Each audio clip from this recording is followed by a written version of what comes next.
Amados irmãos, amadas irmãs, viemos para mais uma reunião de sábado, reunião ministerial, e esta semana nós vamos ver a semana 3 deste livro aqui, né? Um Exército de Vencedores, autor é Pedro Dong, aliste-se, né? Então, essa semana ele começa na página 26, lá em cima, bem no início da página 26, e vai até o final do capítulo 2, né, que é lá no página 37. É isso que nós vamos tratar esse assunto. A semana passada, a semana 2, terminou num parágrafo aqui que na verdade tem um subtítulo que é Cuidado com o Mundo, né? Eu acho que os irmãos têm lido isso aí, para nós não cairmos na cilada do diabo, nas suas artimanhas, porque ele é muito sagaz, né? A própria palavra fala. Então, e ele conseguiu enganar a Eva, né?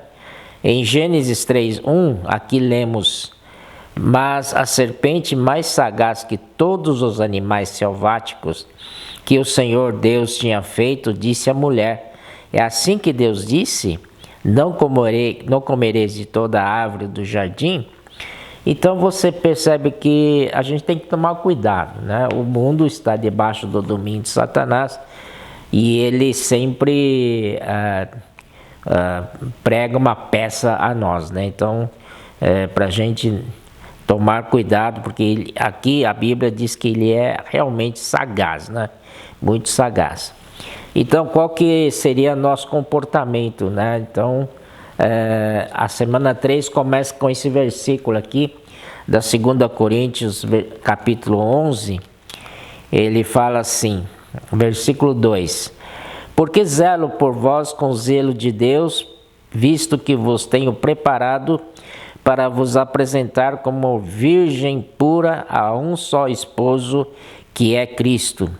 Mas receio que, assim como a serpente enganou a Eva com a sua astúcia, assim também seja corrompida a vossa mente e se aparte da simplicidade e pureza devidas a Cristo. Então, o receio do apóstolo Paulo é que nos afastemos da simplicidade e pureza devidas a Cristo.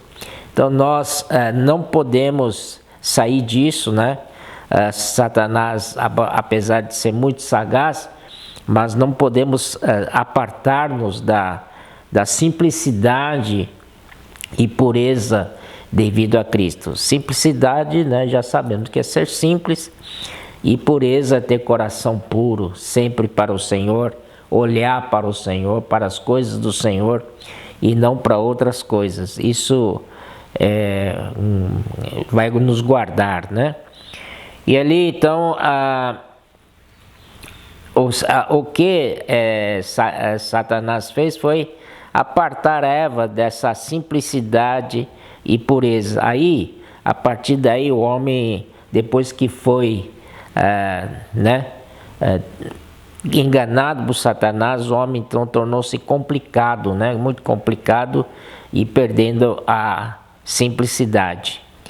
Aí vamos para Gênesis capítulo 3, também tem uma coisa muito importante para falar com os irmãos, né? 3:14, versículo 3:14 em Gênesis, diz assim: então o Senhor Deus disse à serpente: visto que isso fizeste, maldita é entre todos os animais domésticos e o és entre todos os animais selváticos, rastejarás sobre o teu ventre e comerás pó todos os dias da sua vida. Aqui nos mostra então que a comida de Satanás, depois que Deus o amaldiçoou, é o pó da terra, né? E aí no versículo 19 fala assim: no suor do rosto comerás o teu pão, até que tornes a terra, pois dela foste formado, porque tu és pó e ao pó tornarás. Isso o Senhor falou para Adão depois que ele pecou, né? Depois que ele caiu. Então, irmãos, o Senhor disse para o Satanás que que ele, né, comeria pó todos os dias da sua vida. Mas o homem aqui, Deus falou para o homem que ele era pó e ao pó tornarás. Então o homem foi criado do pó, né? Então, do pó da terra. E Satanás, então vocês vê que Satanás, então o pó seria a comida dele. Então o homem natural, feito do pó da terra, então seria a comida de Satanás, né? Então aqui ele começa, né? Aqui ele começa, quando chegou a enganar Eva, ele era uma serpente pequena. Mas se você vê lá em Apocalipse 12, só para a gente confrontar aqui, né? Apocalipse 12, aqui disse,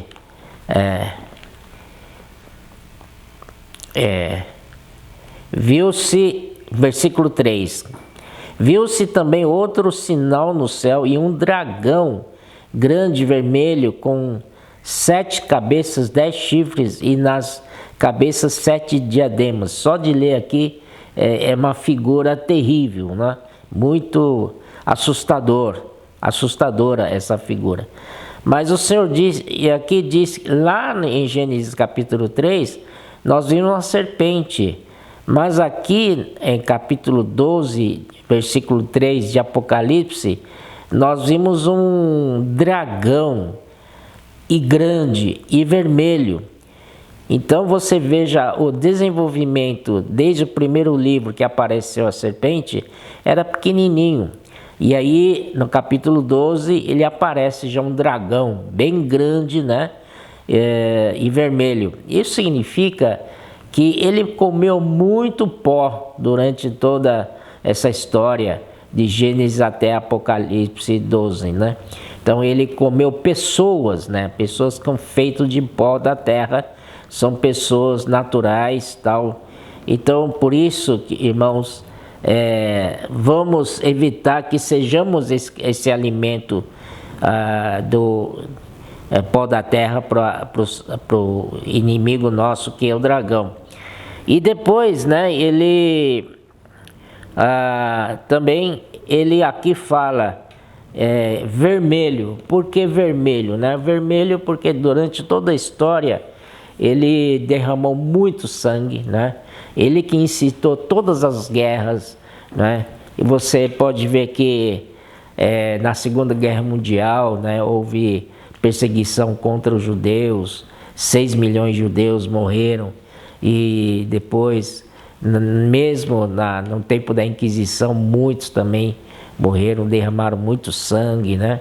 E muitas guerras sangrentas e por toda a história da humanidade.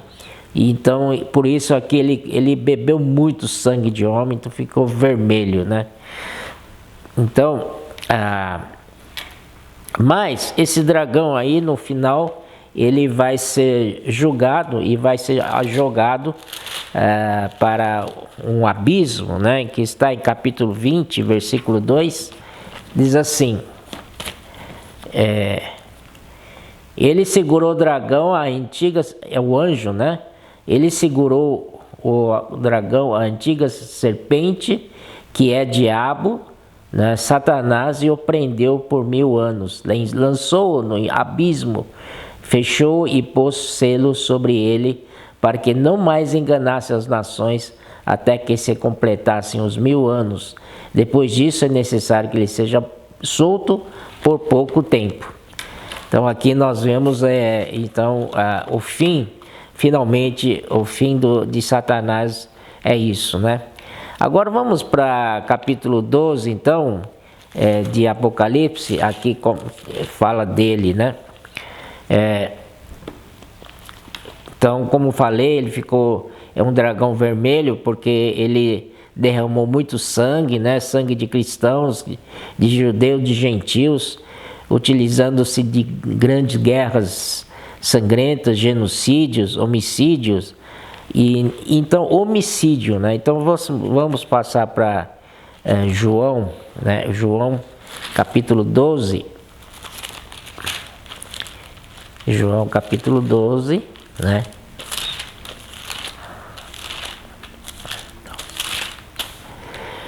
João capítulo 12, 30 e 31, né? Que fala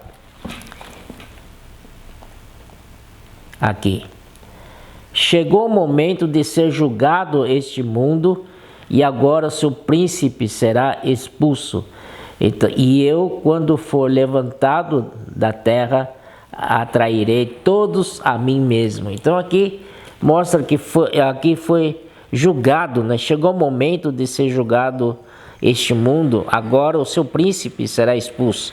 Graças ao Senhor. O desejo do Senhor Jesus é produzir vencedores, né? Que vivem a realidade do reino dos céus. Então isso que chama a atenção. Nós precisamos viver a realidade do reino dos céus e não na aparência. Muitos cristãos vivem na aparência, e a consequência, a finalização, a conclusão de quem vive na aparência é totalmente diferente daquele que vive a realidade do reino dos céus. E hoje que o Senhor precisa de nós, o Senhor precisa produzir um exército de vencedores.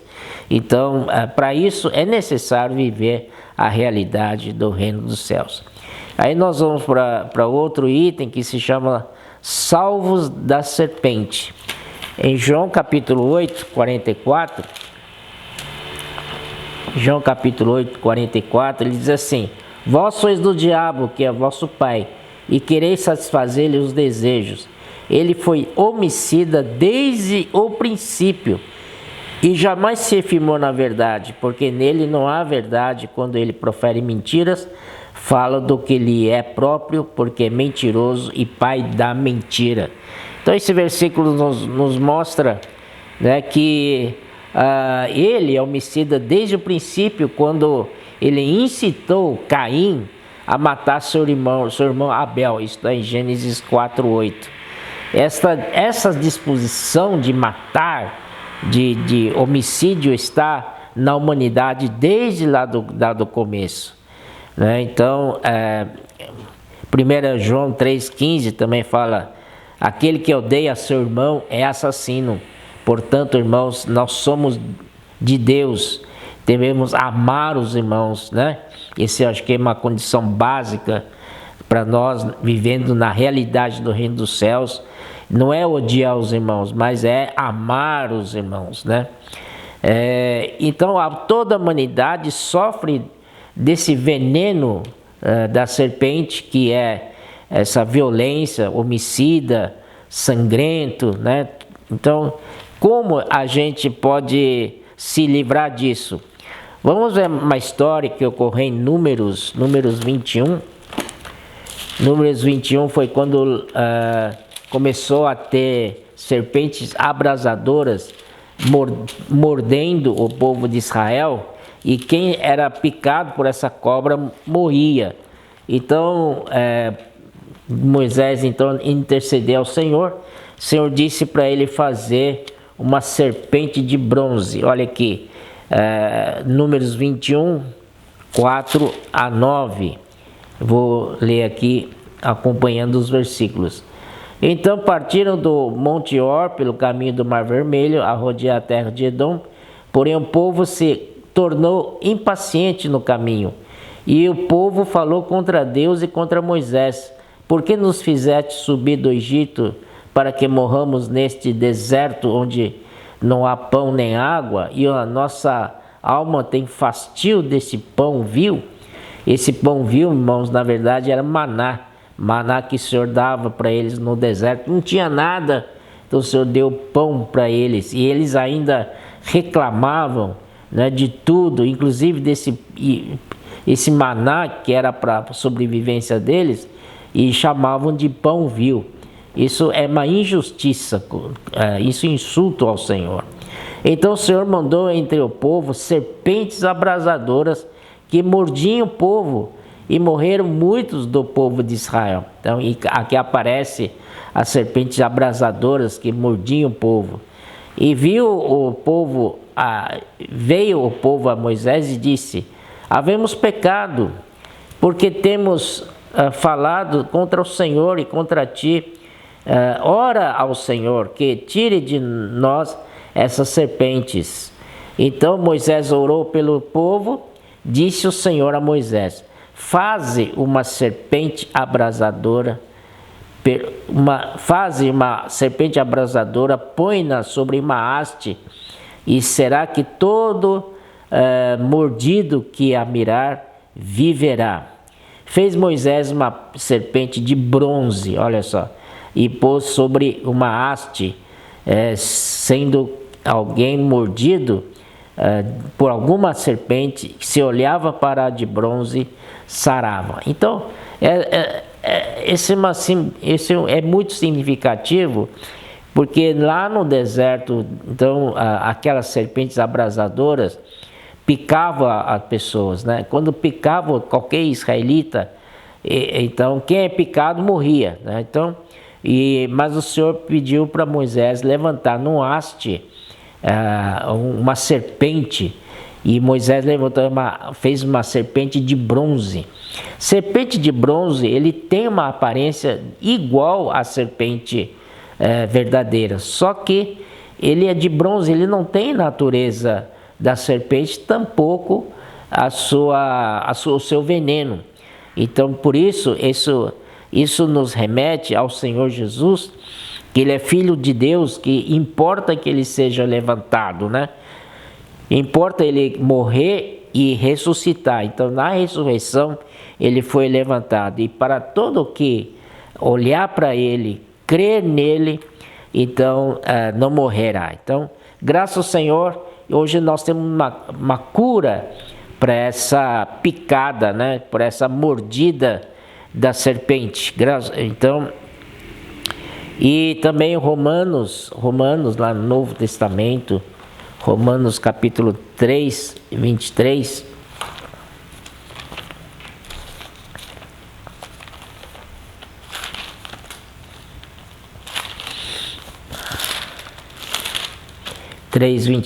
Né? Disse: pois todos pecaram e carecem da glória de Deus. Toda a humanidade foi mordida pela serpente. E todos têm o veneno da serpente. Não tem um sequer. Ninguém escapa. A Bíblia disse aqui: pois todos pecaram e carecem da glória de Deus, né?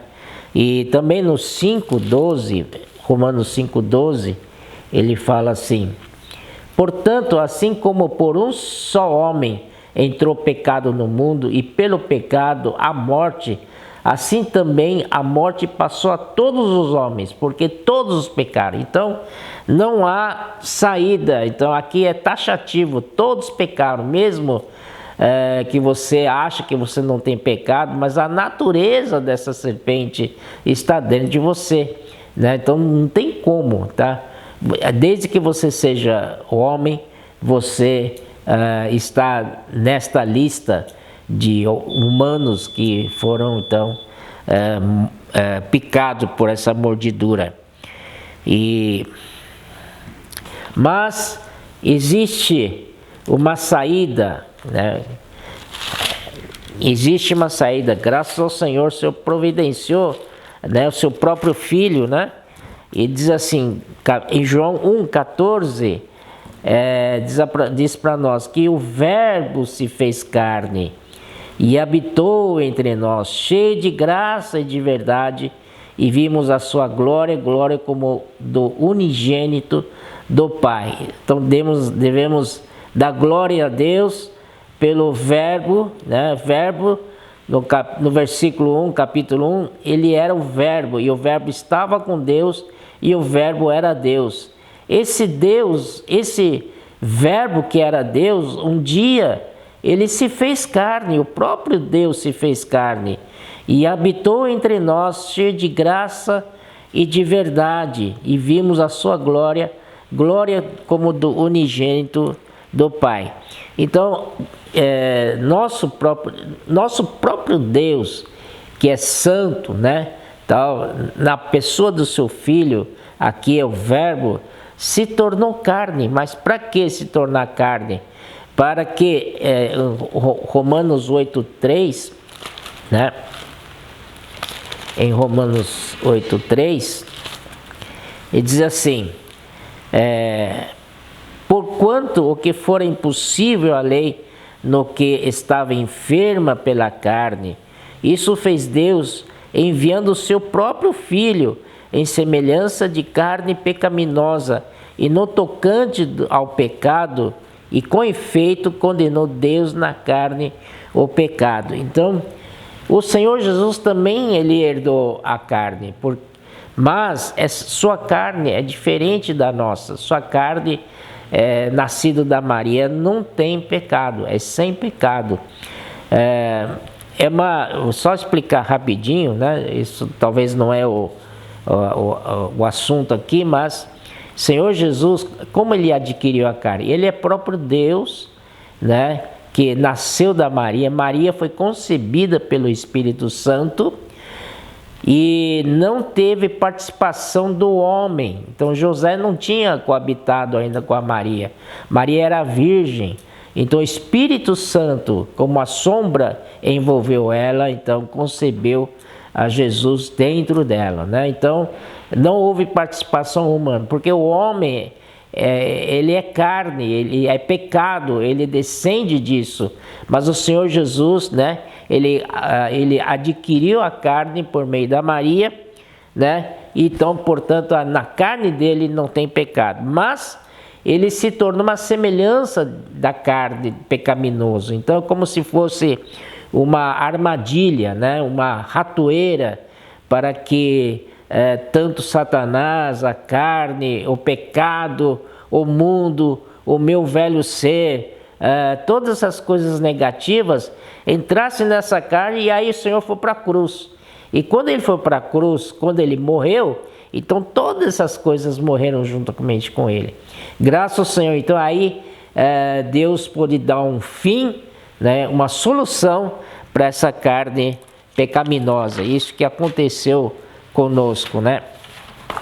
Então, isso aí. Então, nós precisamos estar sempre vigilantes, apesar de que o Senhor já nos salvou, já estamos livres do pecado e tal, mas precisamos estar sempre vigilantes, tá? Porque se a gente dá um deslize, nós vivemos outra vez nessa carne pecaminosa. Aqui em Lucas, vou mostrar para vocês, em Lucas 22, né? 22, 31 a 34. 31 a 34 diz assim: Simão, Simão, eis que Satanás vos reclamou para vos peneirar como trigo. Irmãos, tome bastante atenção, apesar de que nós já temos o Senhor nos salvou, hoje temos o Espírito, nós podemos viver no Espírito, e nós somos celestiais, vocês sabem, nascemos do alto, então nós podemos, através do Espírito, viver nas regiões celestiais, mas entretanto, ainda estamos nesse corpo aqui. Esse corpo é o único órgão que contatamos as coisas físicas e a matéria, né? Então, ainda estamos sujeitos a cair, por isso precisamos estar sempre vigilantes. Olha só que o Senhor disse para Pedro em Lucas 22, versículo 32, 31, Simão, Simão, eis que Satanás vos reclamou para vos peneirar como trigo. Eu, porém, roguei por ti, para que a tua fé não desvaleça. Tu, pois, quando te converteres, fortalece os teus irmãos. Amém? Então, Satanás vive para nos peneirar, né? Peneirar para nos tirar fora, para fazer a gente cair. Mas aí o Senhor diz que eu roguei por ti, Pedro.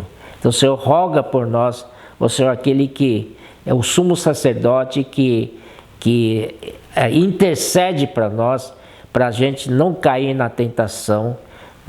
Né? Então, o Senhor falou para Pedro, quando te converteres, fortalece os teus irmãos. Então, precisamos não somente nós não cairmos na cilada do Satanás, sermos diligentes sempre para não viver na carne, mas viver no Espírito, pensar nas coisas lá do alto, buscar as coisas lá do alto.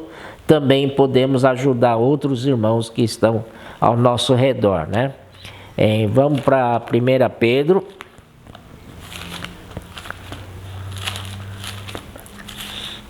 1 Pedro 5:8. 5:8 aqui, né?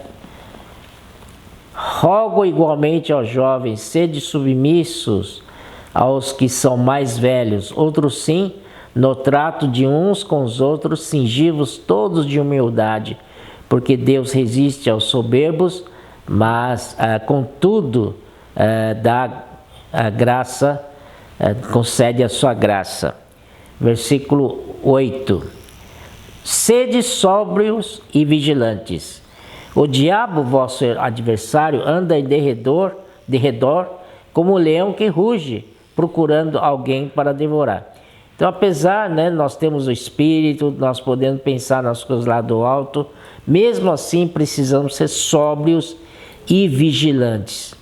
No momento que a gente sai da sobriedade e deixa de ser vigilantes, então pronto, nós seremos uma presa fácil para Satanás, porque nosso adversário, ele chama-se diabo. Diabo, ele é o nosso adversário. O que ele faz? Ele fica andando para lá e para cá, né? Lá em Jó, fala que Deus perguntou para o Satanás, o que você está fazendo aí? Ele fala, estou andando, dando volta pela terra, passeando por ela. Então, esse diabo é a mesma coisa, ele anda de redor, ele fica vigiando, tal, espreitando se tem alguma presa para ele devorar. E ali, como leão, ele ruge procurando alguém para devorar. Então lembre-se disso, meus irmãos, minhas irmãs, que não vamos dar oportunidade para a nossa carne, não queremos ser motivo para o diabo nos pegar. Vamos estar sempre atentos, sempre sóbrios e vigilantes. Isso é possível só quando vivemos no Espírito, invocando o nome do Senhor, está sempre presente com os irmãos, não é verdade? Na comunhão do corpo, isso nos salva, né? E depois, em Efésios capítulo 6, Efésios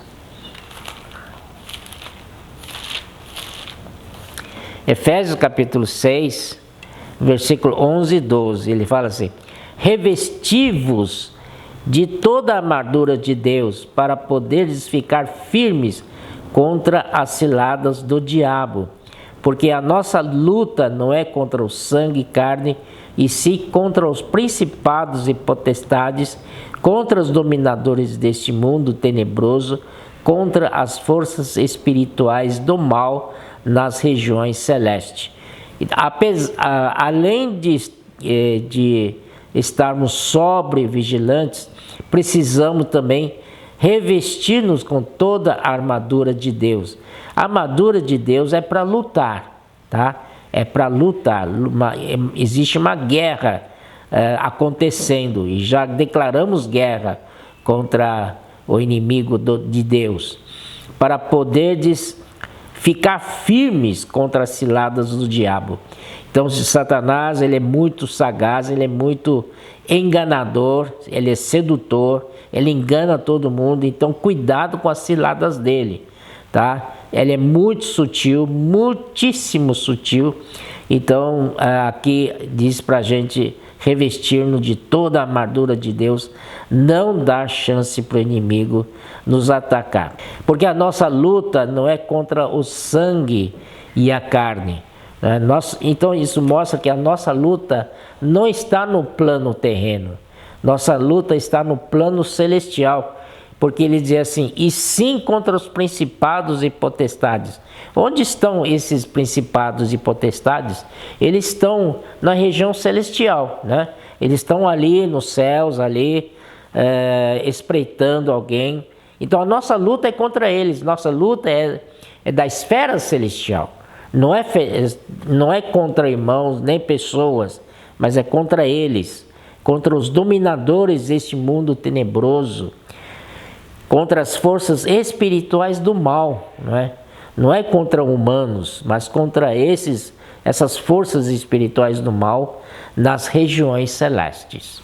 Então essa é a nossa luta e hoje já podemos ser este exército do Senhor.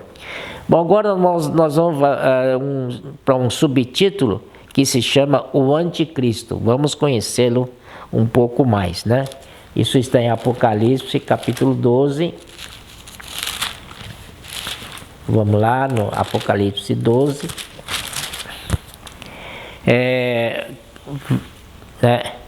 Versículo 3, né? Versículo 3, que novamente eu já li, mas vou ler novamente. Viu-se também outro sinal no céu, eis um dragão grande vermelho, com 7 cabeças, 10 chifres, e nas cabeças 7 diademas, né? Aqui fala do dragão, né? O próprio Satanás aqui. Mas no capítulo 13, versículo 1, diz assim, vi emergir do mar uma besta, que tinha 10 chifres e 7 cabeças, e sobre os chifres 10 diademas, e sobre as cabeças nomes de blasfêmia. Então, você vê alguma semelhança do dragão com essa besta, que na verdade é o anticristo, né? Os dois têm tem o que é em comum, é 10 chifres, 7 cabeças, né, e tal, e 10 diademas, né? Isso é da mesma natureza. Esse anticristo, ele surge com uma corporificação de Satanás para representar o Satanás aqui na Terra, né? Ele se materializa nessa pessoa. Satanás se materializa nessa pessoa. Então, surgimento do anticristo, ele surgirá como líder dos governos, né? O governo, então esse governo de Satanás será exercido por anticristo. Anticristo é representante do dragão e faz tudo o que esse dragão lhe ordena. Em capítulo 17 fala mais desse anticristo. Nós estamos conhecendo um pouco melhor quem é este anticristo. Versículo 9, ele diz assim, aqui está o sentido que tem sabedoria. As 7 cabeças são 7 montes, nos quais a mulher está sentada. São também 7 reis, né? Então essas 7 montes dizem que são 7 colinas lá da cidade de Roma, e nas quais a mulher está sentada. Então são também 7 reis. Isso, e aí ele explica no versículo 10, dos quais caíram 5, um existe e outro ainda não chegou, e quando chegar tem de pouca duração, de durar pouco, e a besta que era e não é também, é ele o 8º rei, e procede dos 7 e caminha para a destruição. Aqui então nos mostra que são 7 reis, né? Se referem aos 7 imperadores que perseguiram aos cristãos. Então aqui disse, dos quais caíram 5. Então 5 já morreram, né? Já morreram. E um existe, no tempo que o João está falando de Apocalipse, era o imperador Domiciano, né? Só que o outro não chegou ainda, está para vir, que então, se o Domiciano é o 6º imperador, Então o anticristo seria o sétimo. Mas o anticristo, como sétimo, ele vai ter pouca duração. Depois será ferido mortalmente, mas de repente ele ressurge, né? Ressurge e se torna o oitavo imperador. Então, se isso mostra para nós que o Império Romano vai ressurgir, né? Mas não voltar atrás, não ter Império Romano, mas no mundo moderno mesmo vai aparecer esse Império Romano moderno, né? E esses 6 imperadores, todos eles tiveram morte trágica, ou foram assassinados, ou se suicidaram, e todos eles têm uma característica em comum de que eles se colocam na posição de Deus. Eles se chamam deuses, né, para que todo o povo adorem a ele em vez de adorar nosso Deus. Então isso e o anticristo vem para isso mesmo. Ele vai colocar, né, sua imagem que fala dentro do templo, né, de Israel. Então isso para que todos adorem a besta, todos adorem o anticristo, né? Então vamos ver Ezequiel capítulo 28. Ezequiel capítulo 28. Esse versículo aqui, versículo 2. Filho do homem, dize ao príncipe de Tiro, assim diz o Senhor Deus, visto que eleva o teu coração e dizes, eu sou Deus. Então, característica desses imperadores, assim como o anticristo, que é um deles, então eles falam assim, eu sou Deus. Então o anticristo vai aparecer e vai falar assim, eu sou Deus, né? E que vocês devem me adorar, não adorem mais a Deus, adorem a mim. Essa é a proposta dele. Sobre a cadeira de Deus me assento no lugar dos mares, e não passas de homem, não és Deus. Aí Ezequiel fala assim, não passa de homem, não és Deus, ainda que estimas o teu coração como se fora o coração de Deus, né? Então eles vêm para enganar mesmo, enganar a gente, fazer que muitos possam então adorá-los, né? Bom, e vocês podem ler Ezequiel, né, 28, também Isaías 14, a gente vê que são essas figuras aí, né? Depois, vamos ver então, arrebatamento do filho varão, que é de nosso interesse. Depois de falar tanto do anticristo, de dragão, de coisa assim, finalmente alguma coisa que diz respeito a nós mesmos, né? Vamos para Apocalipse 12 novamente, e capítulo 12, versículo 5 aqui.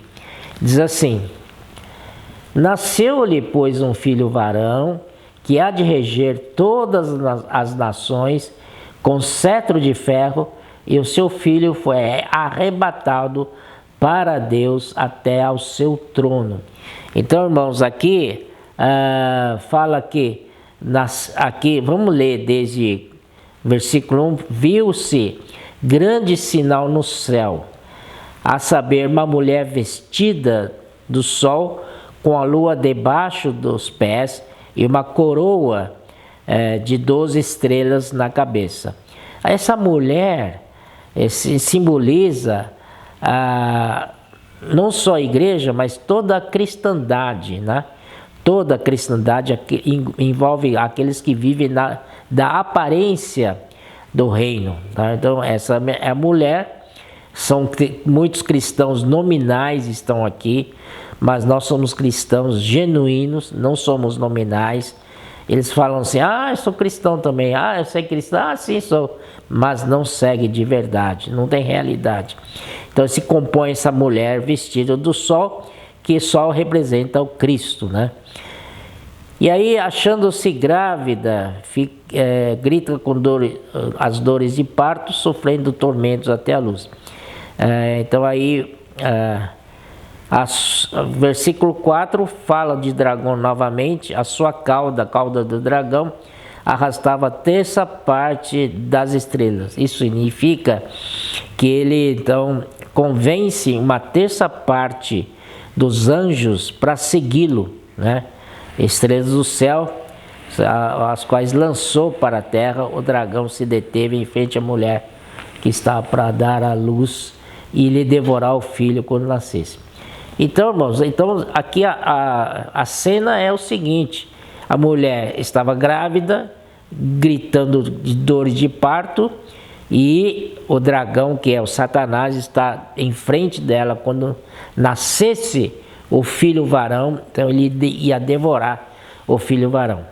Mas Deus foi mais rápido do que Satanás. Nasceu-lhe, pois, um filho varão. A mulher finalmente deu à luz esse filho varão. Esse filho varão tem autoridade para reger as nações com cetro de ferro. Porque esse filho varão que vai dar um jeito no Satanás e vai por fim a toda a estratagema do Satanás. Aí acabou. Filho varão é para derrotá-lo mesmo, né? Então há de reger as nações com cetro de ferro, e o seu filho foi arrebatado para Deus até ao seu trono. Irmãos, preste atenção. E o seu filho, que é filho da mulher, que é o filho varão, foi arrebatado para Deus até ao seu trono. Então aqui, única menção em toda a Bíblia que algum homem vai para o trono, é esse filho varão. Então esse filho varão representa a parte mais forte da mulher. Então são os vencedores, portanto. Esses vencedores que compõem o filho varão, eles vão ser elevados ao trono de Deus, né? E a mulher, porém, fugiu para o deserto, onde lhe havia preparado um lugar para que nele a sustente durante 1260 anos, né? Então aqui você vê depois, continuando a leitura, em versículo 7, houve peleja no céu. Miguel e os seus anjos pelejaram contra o dragão, também pelejaram o dragão e seus anjos, todavia não prevaleceram. Então aqui diz, não, Miguel e seus exércitos guerreando contra dragão e seu exército, e ninguém ganhava. O jogo estava empatado, ninguém prevaleceram. Então estava 0-0, né? Mas aí o que aconteceu, né? E nem mais se achou o seu lugar no céu, o seu lugar. O que aconteceu? E foi expulso o grande dragão, a antiga serpente que se chama Diabo e Satanás, o sedutor de todo homem. Sim, foi atirado para a terra, e com ele os seus anjos. O que aconteceu foi, Miguel estava tentando derrotar dragão e seu exército, né? E dragão também estava lutando contra Miguel e seu exército, e ali estavam na disputa. Mas quando o filho varão foi arrebatado ao trono de Deus, nessa trajetória, né, fez a diferença. Então fez com que Miguel e seu exército ganhasse do dragão e seu exército, e finalmente ele foi jogado para a terra, né? E finalmente ele foi jogado para a terra. Então você vê aqui no versículo 11, na parte B, versículo 12, disse: por isso festejai, ó céus, e vós os que neles habitais, né? Por quê? Porque Satanás já foi expulso lá dos céus. Então, por isso que o céu está livre. Finalmente o céu está livre. Está livre desse Satanás aí. Seu lugar, né, regiões celestiais, no capítulo 6 de Efésios fala, né, que eles habitam as regiões celestiais. Finalmente não será mais habitação deles. Por isso que o anjo fala aqui, por isso festejai, ó céus, e vós os que neles habitais. Infelizmente, ele perdeu a batalha lá nos céus, mas ele veio para a terra. Quando veio para a terra, ele veio com toda a fúria. Aí, irmãos, começa a grande tribulação. Por isso, aqui na segunda metade do versículo 12, ele fala assim: ai da terra e do mar, pois o diabo desceu até vós, cheio de grande cólera, sabendo que pouco tempo lhe resta. Então, quando Satanás foi derrotado lá nos céus, ele caiu para a terra, e então a terra, aqui diz, ai da terra e do mar, pois o diabo desceu até vós. Aí começou a grande tribulação, né? Então, aqui, entretanto, aqui, como nós vencemos, né? Capítulo 12, versículo 10, fala assim: então ouvi grande voz do céu proclamando: agora veio a salvação, o poder, o reino do nosso Deus e a autoridade do seu Cristo, pois foi expulso o acusador de nossos irmãos, o mesmo que os acusa de dia e de noite diante do nosso Deus. Então, irmãos, o Satanás, ele é acusador de nossos irmãos, ele é o diabo. Diabo significa acusador. Então, ele faz duplo papel, ele vai instigar você, provocar você na sua carne, para que você peque, para você errar, e depois ele começa a acusar você, tá vendo? Você pecou. Então começa a te perturbar na sua consciência, você perde a paz na sua consciência, e aí ao mesmo tempo ele vai lá diante de Deus levar acusação a Deus de você. Tá vendo? Aquele cara ali, ele pecou, tá vendo? Ele não, é seu filho, olha, ele está pecando. E por isso, irmãos, vamos fortalecer a nossa consciência. E aqui como vamos vencê-lo? Aqui disse: foi expulso o acusador de nossos irmãos, o mesmo que os acusa de dia e de noite, 24 horas vivendo para acusar, né? Versículo 11: eles, pois, o venceram por causa do sangue do Cordeiro. Primeiro ponto que queria enfatizar: o sangue do Cordeiro. Nós vencemos a acusação de Satanás por sangue do Cordeiro. E sangue de Cristo tem poder e tem eficácia eterna. Por quê? Porque em Hebreus capítulo 9, 14, diz que lá pelo Espírito eterno, não é verdade?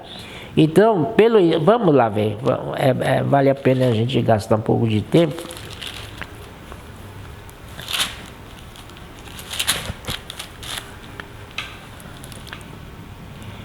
Aqui diz, né, 9,14: muito mais o sangue de Cristo, que pelo Espírito eterno a si mesmo se ofereceu sem mácula a Deus, purificará a nossa consciência de obras mortas para servirmos ao Deus vivo. Então, se você tem essa consciência má, né, manchada, então você utiliza o sangue de Cristo. Esse sangue de Cristo tem eficácia eterna, porque ele, pelo Espírito eterno, ele foi então, se tornou ter eficácia eterna.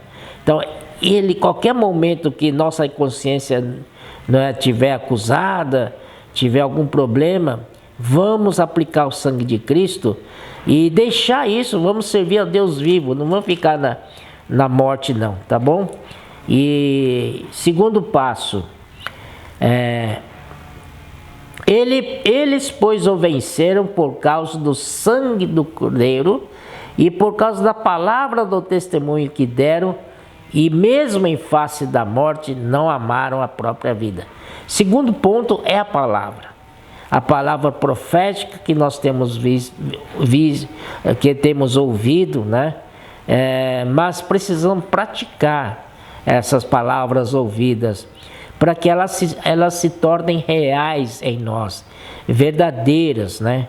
Para que sejamos aquele homem em Mateus 7, 24, 27, se não me engano, que é aquele homem que construiu uma casa, edificou uma casa sobre uma rocha. Aí veio rios, veio vento, veio tormenta, tempestade, e a casa não caiu. Por quê? Porque estava edificada sobre uma rocha, firme. Então ali o Senhor disse, isso é todo aquele que ouve minhas palavras e as pratica. Então, como é importante praticarmos essa palavra ouvida, porque ela se torna o nosso testemunho, é algo que é vivido por nós, não é algo que nós sabemos por conhecimento só, algo que está dentro de nós, está sedimentado em nós, constituído em nós. Então, essa é a palavra do testemunho que vence o Satanás, né? Também o terceiro ponto é, mesmo em face da morte, não amaram a própria vida. Então, não amar a própria vida, essa vida aqui é psique, então se refere à vida da alma.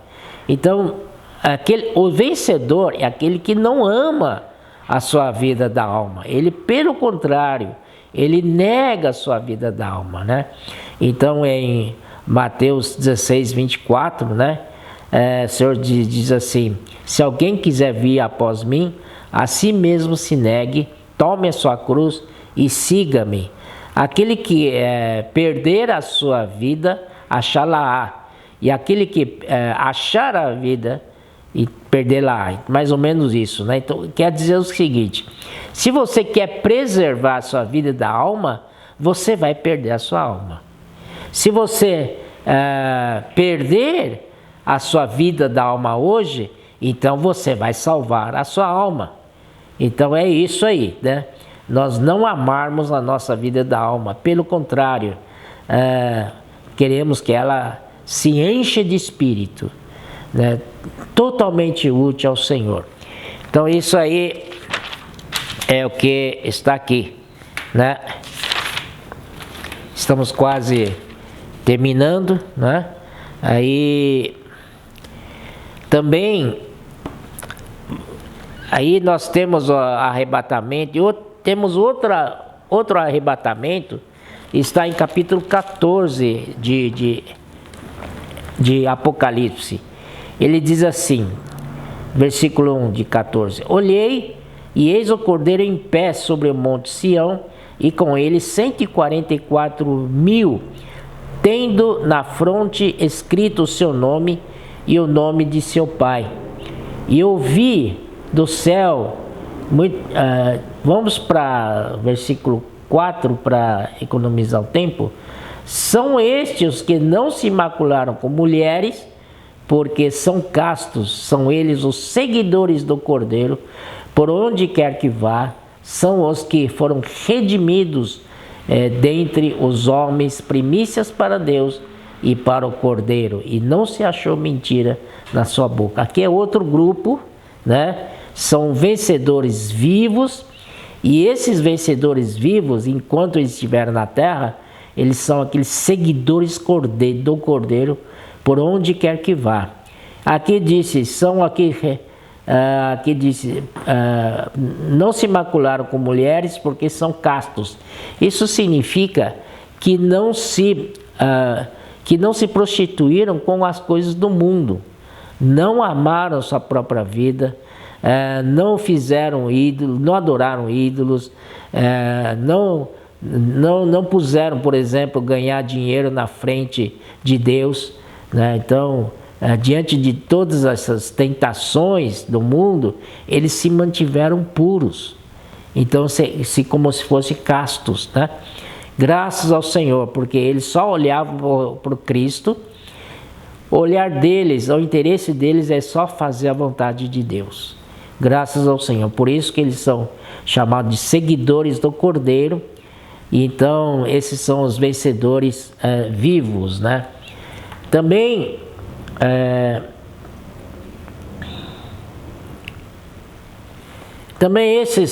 estes formarão o exército celestial, porque quando Cristo é montado sobre cavalo branco, sair para exército para derrotar os seus inimigos, seguiam a este cavalo branco os cavalos brancos, seguiam muitos cavalos brancos. Então esses são o exército celestial, né?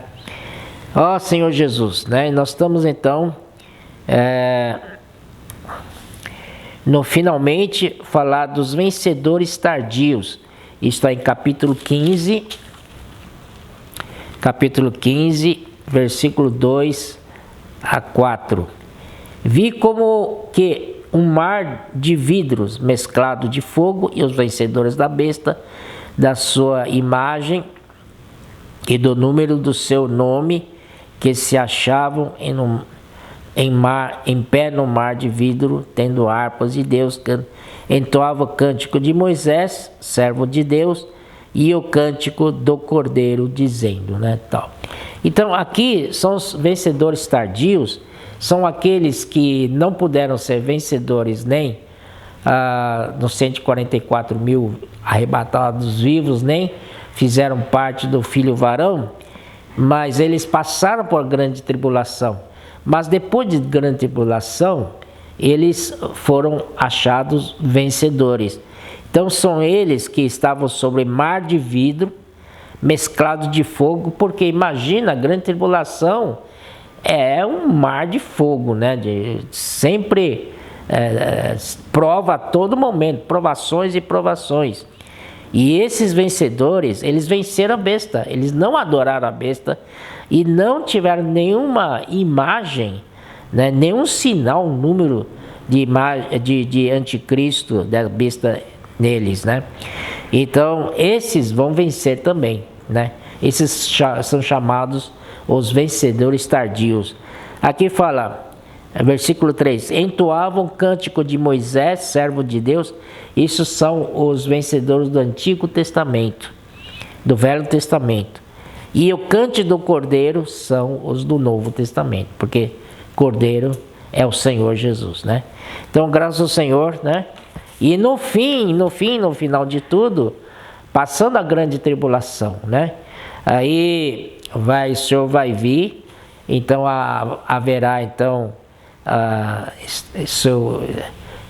aí virá a grande ceifa, né? De todos vão ser ceifados, mas isso ainda não é o vencedor. Eles serão arrebatados nos ares, em encontro com o Senhor, como diz em 1 Tessalonicenses capítulo 4, versículo 13 em diante.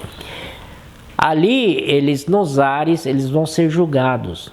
Naquele julgamento também sairá vencedores e derrotados, né? Vencedores então entrarão no reino milenar, no desfrute de Cristo, e aqueles derrotados vão passar 1000 anos, né, para amadurecer. Mas quando chega na Nova Jerusalém, vão estar todo mundo lá, né? Então a Nova Jerusalém já recomeça a eternidade futura. Só que a eternidade futura é diferente da eternidade passada, porque a eternidade futura você vê que existe a união entre Deus e os homens. Na eternidade passada era só Deus, mas na eternidade futura existe a Nova Jerusalém, que é uma entidade orgânica totalmente unido Deus e o homem. Amém? Portanto, irmãos, aqui chegamos ao fim desta mensagem. Espero que seja útil para todos, né? E vamos avançar, vamos formar esse exército para o Senhor. Jesus é o Senhor. Amém.